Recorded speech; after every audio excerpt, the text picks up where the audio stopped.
I'll be making this lantern from 3/8 inch thick maple. It'll be just 3 main pieces of wood, so I'll cut those to size first, 2 sides and a base. The plan is to use some translucent acrylic to make panels for the front and back, which will give off a soft, cozy glow once there's a light inside. To make built-in legs, I'm marking the sides, then slowly but surely sawing out the bottom of each one.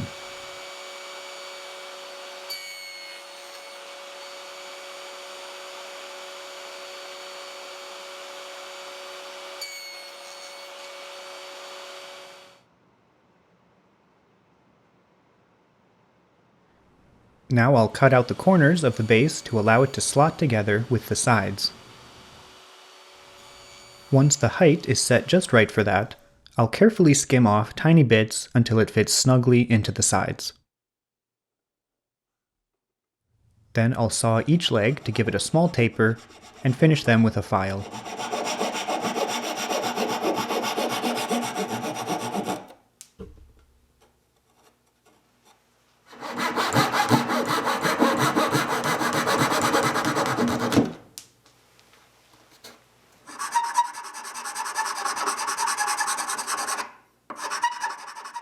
Next, I'm going to route 1/8 inch grooves in the sides and base.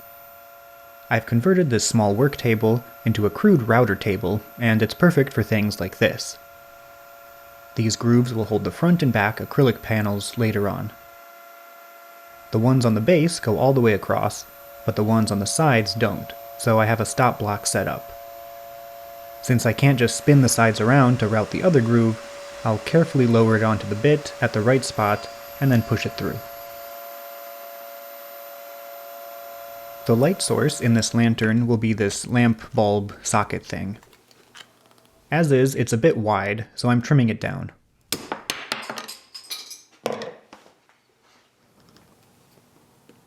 I'll mark some spots for attaching this to the base with screws, as well as a hole for the cord, and drill them out.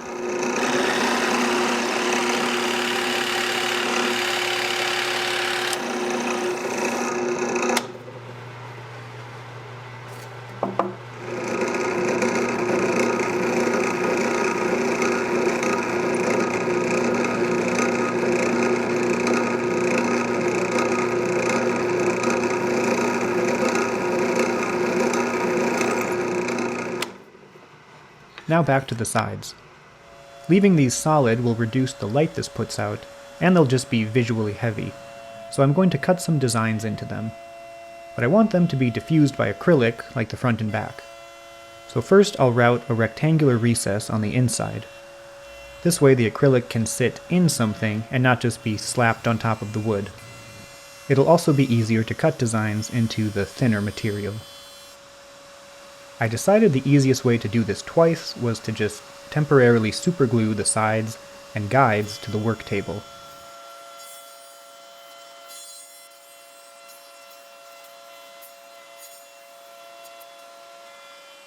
I made these templates using a few photos of mine to give myself a dragonfly and some zinnias. Then in that area I can cut them out with the scroll saw.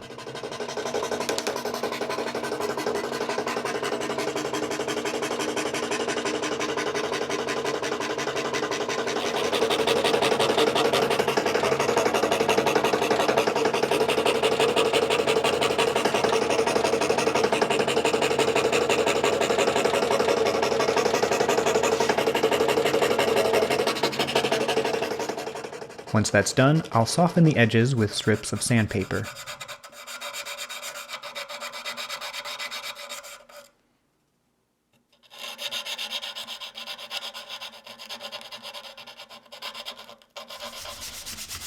I'll give everything a good sanding, then glue the base and sides together.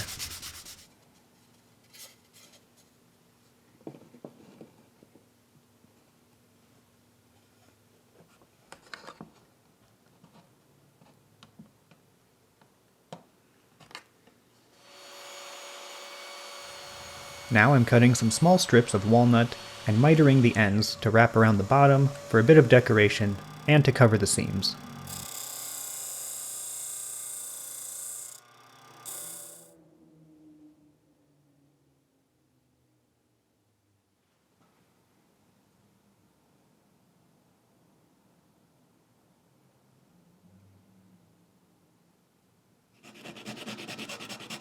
When that's all dry, it gets a final sanding, then I'll wipe on a few coats of oil finish, giving it a day in between each one.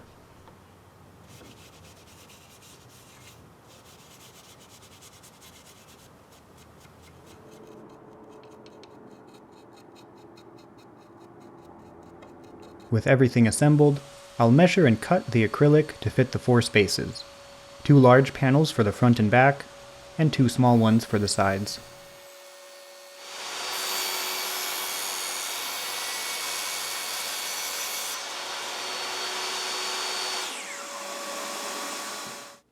The sides get glued in place behind the flower and dragonfly cutouts.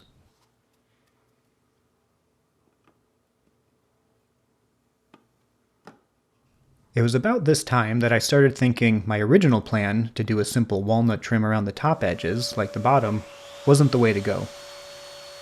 The open top just wouldn't look all that great, plus the sides had a slight twist to them, so I decided to give it a solid top, which I'm cutting out of 1 piece of walnut, plus a smaller scrap for some amount of visual interest.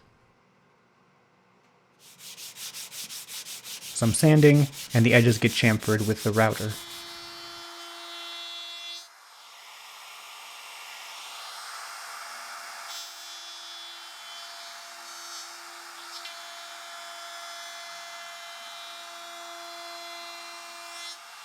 Then the 2 are glued together.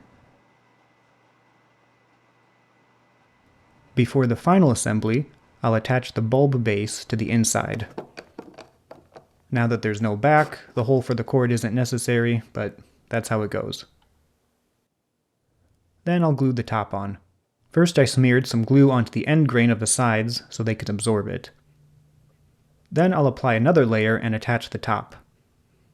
This should prevent the end grain from sucking up all the glue and leaving a weak joint.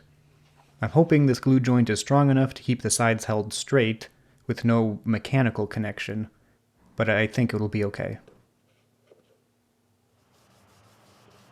Lastly, some oil finish for the walnut addition.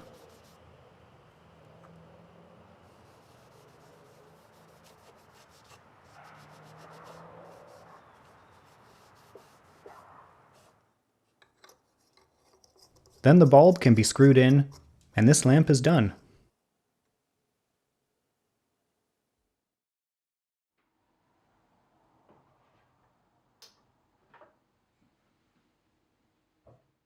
This came out better than I thought it would. It gives off a really pleasant glow and is bright enough to be a functional light source, but it's still nice and cozy. The sides look great with light coming through them, and I think I made the right choice giving it a solid top. It needed something stronger to cap it off. This was a fun project, and I'll be giving this to my sister, so I might have to make another one for myself. Thanks for watching.